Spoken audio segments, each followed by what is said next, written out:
সৈন্যগণ যুদ্ধের জন্য প্রস্তুত হচ্ছে। এটা আসলে জমিদার আমল থেকে এরা এগুলো করে। আপনারা দেখতে পাচ্ছেন যে আসলে এটা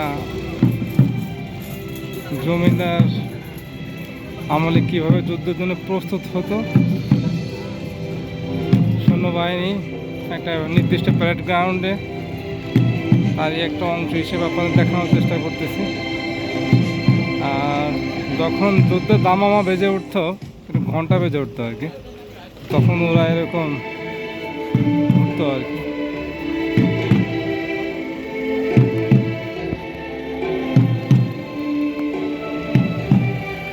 বেশ দূরে চলে গেছে, যদিও আমি দেখানোর চেষ্টা করছি আপনাদের।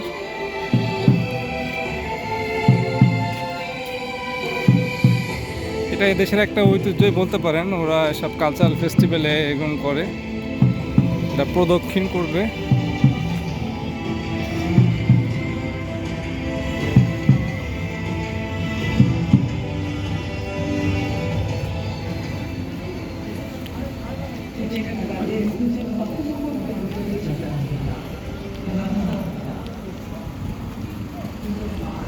আমি দেখানোর চেষ্টা করি। ওরা আস্তে আস্তে নীরব হয়ে যাচ্ছে, সোজা হেঁটে যাচ্ছে। এখন ওদের সমাপ্তি হলো। ধন্যবাদ সবাইকে।